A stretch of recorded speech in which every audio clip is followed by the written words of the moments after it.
He is, without a doubt, the greatest of all villains. He represents pure evil. He is the ultimate deceiver. He is darkness incarnate.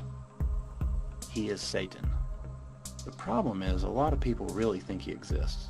Not in a metaphorical sense, but with a sincere belief that there's actually, somewhere out there, a super powerful fallen angel who became the ruler of a netherrealm of pain and torture, and whom we should fear and denounce.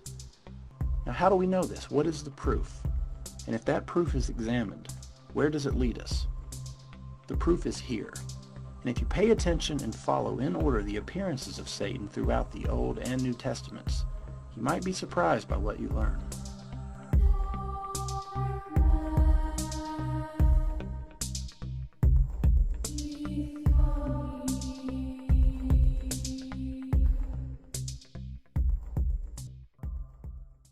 When the God of the Bible was making his first appearance, the situation was unique because this religion revolved around one God. Nearly all dominant religions at and before that time were polytheistic and had a council of gods or a cast of divine characters. But this new religion of Yahweh was not a total clean break from tradition. It was still highly influenced by polytheism, as its early writings show.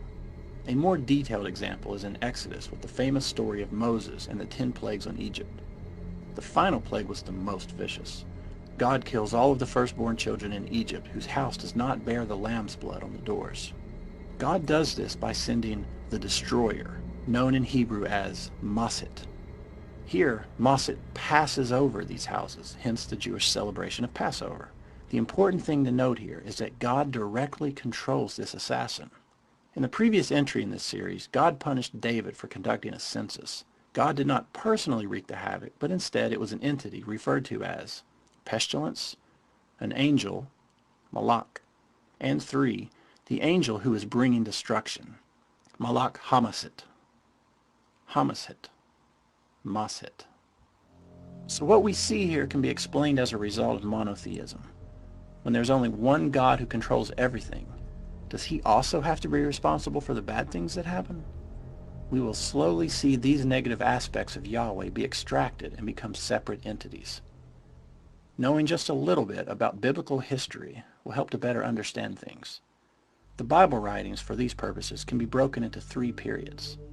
The First Temple, which were writings on scrolls written before the exile to Babylon and the destruction of Solomon's temple, i.e. before 586 BCE.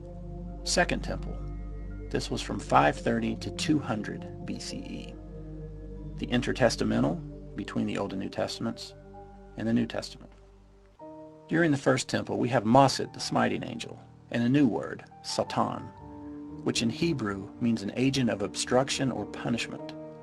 Though Semitic languages do not have capital letters, to us, this is a lowercase word. This is not the uppercase Satan that mankind will eventually come to identify with. That uppercase Satan is absent from the Old Testament. But during First Temple, the word Satan occurs a few times, both to mean an earthly adversary and a celestial one. As for the earthly references, there are only 5, and 4 of those occur in biblical passages associated with David or his son Solomon. For example, in 1 Samuel, David became a double agent in the Philistine army, and they eventually became suspicious of him. They said, "He must not go with us into battle, or he will turn against us," become a Satan during the fighting. And when David's son Solomon became king, and God raised up against Solomon another adversary, or Satan, Rezon son of Eliada. Rezon was Israel's adversary as long as Solomon lived. Another use of this term can be found in Psalm 109. The writer there is furious with people who have slandered him, and he is wanting someone to prosecute this misdeed. And he says, "Appoint someone evil to oppose my enemy. Let an accuser stand at his right hand."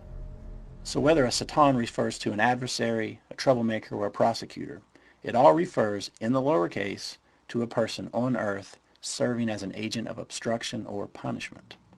Now the first appearance of a non-human Satan occurs in the book of Numbers in the story of Balaam and the donkey. If you haven't read it, you really need to. It is bizarre. But the gist of it is that Balaam was a prophet who angers God by taking a trip on a donkey against God's will. So God sends Malak Yahweh, an angel of the Lord, who is armed with a sword. Now, Balaam doesn't notice this angel, but his donkey does, and it goes off the path and into a field. Balaam beats the donkey when he does this, and soon the angel appears and the donkey changes course again. On the third time, there's nowhere for the donkey to go, so he simply lays down, and Balaam starts laying another beating to him. At this point, if a smart donkey and a sword-wielding angel weren't hard enough to believe, the donkey starts talking. Accidentally what's going on, buddy? How you doing? So, yeah. The donkey and Balaam have a conversation about their past together, and Balaam comes to realize the donkey was always a good servant. The Lord opens up Balaam's eyes, and he sees the angel. The angel of the Lord asked him, "Why have you beaten your donkey these 3 times? I have come here to oppose you, because your path is a reckless one before me." So as we leave First Temple, we see that a Satan can be an everyday obstacle, a troublemaker, or an accuser. But we also see the start of a transition to it being a title of one appointed by God. With the arrival of the Second Temple period, the juiciest role of Satan in the Old Testament comes in the book of Job. This is the horrible story of Job's faith being tested beyond human endurance. The story shifts between heaven and earth, but starts with a meeting of a celestial council led by God. An entity known as Ha-Satan, which means the Satan, appears. Modern translations simply say Satan with a capital S, and that's what I'll use here, but the original translation is the Satan, or even the accuser. Check your Bibles, most have footnotes reflecting this. So here God basically asked Ha-Satan to open a file on Job. Ha-Satan starts by saying, look, of course Job loves you. You've given him everything he could ever want. Let me take these things from him, and I bet you he won't like you after that. And God says, Okay. Do it. Do it. All right. so this terrible bet begins. But notice how Ha-Satan is prohibited by God from harming Job in any way. And Ha-Satan really starts laying it to Job. First his livestock are killed, then his stable hands, and then horribly, Job's 10 children. Job then cries out in agony, but he doesn't blame God. Instead, he praises him. Round 2 starts. Ha-Satan returns to God in the council, and he says, look, killing his family wasn't enough. You need to harm him. People really only care about themselves. So God says again, Do it. Do it. sweet, Ha-Satan says, and he goes back down and he gives Job boils and poison ivy and scabies all over his body, and Job cries out to God for an explanation. Ha-Satan is basically gone for the rest of this terrible story until the finale in chapter 42. But here's what we know about Ha-Satan at this point. He comes and goes between heaven and earth. He's part of some celestial council. He does not act outside of the Lord's permission, and he has limited powers. This is not the same Satan we'll eventually see in the New Testament. But what we see during the Second Temple is Ha-Satan acting on behalf of God, but only one step away from being totally independent. And we get that transition between agent and independent actor at the end of Second Temple. As I mentioned before, the last entry in this series dealt with a story where God punished David for doing that census. Scholars generally believe that 2 Samuel was written around 550 BCE. This same story was retold 30 to 100 years later in the Book of Chronicles.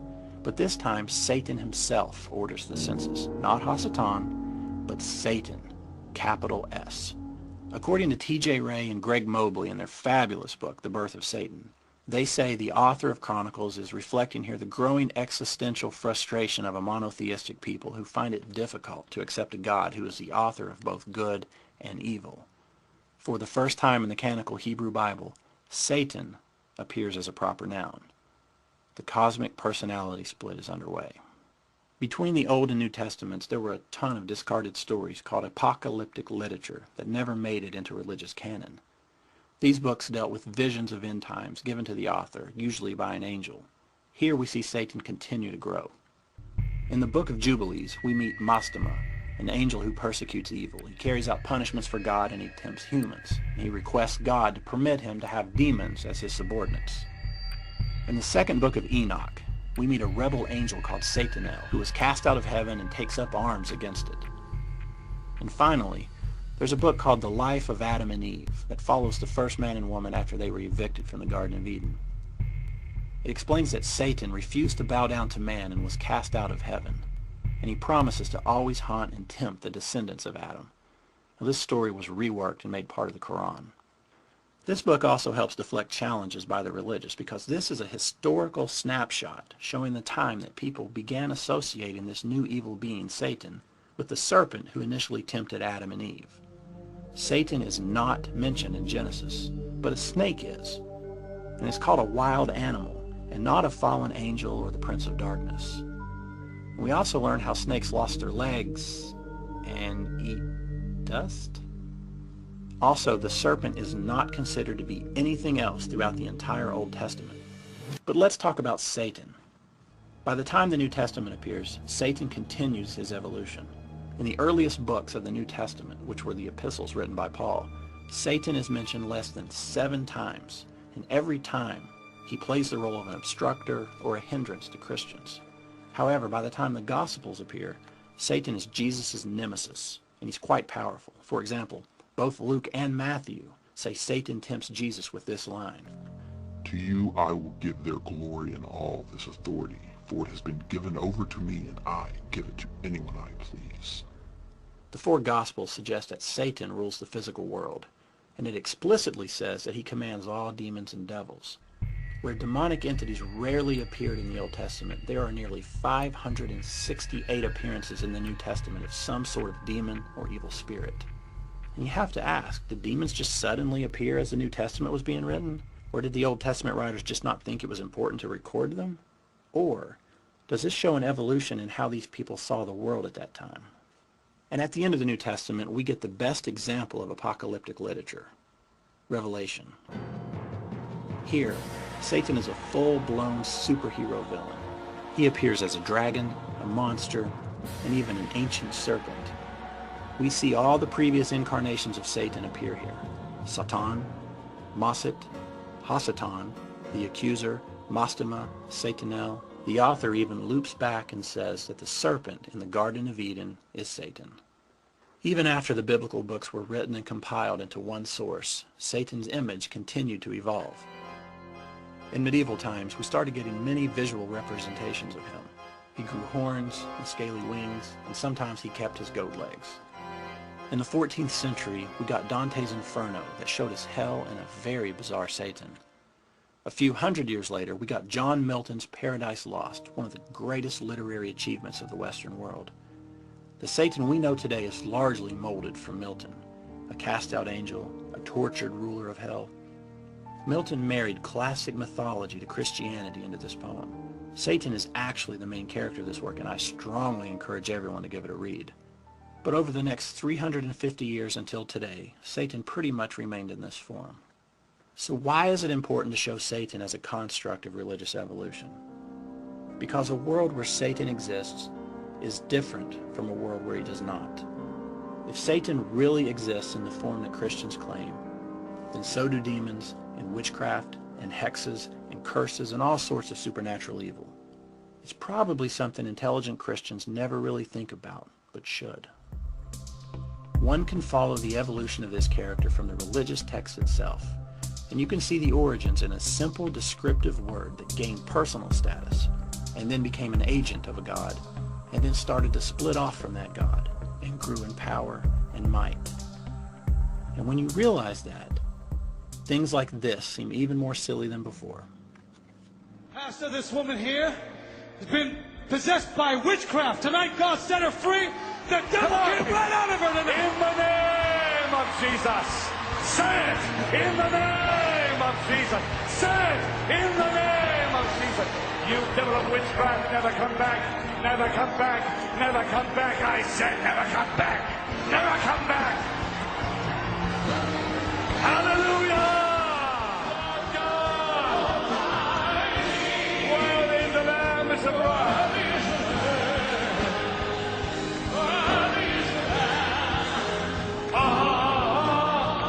Come here, come out. Pick him up, come here. Pick him up, come here.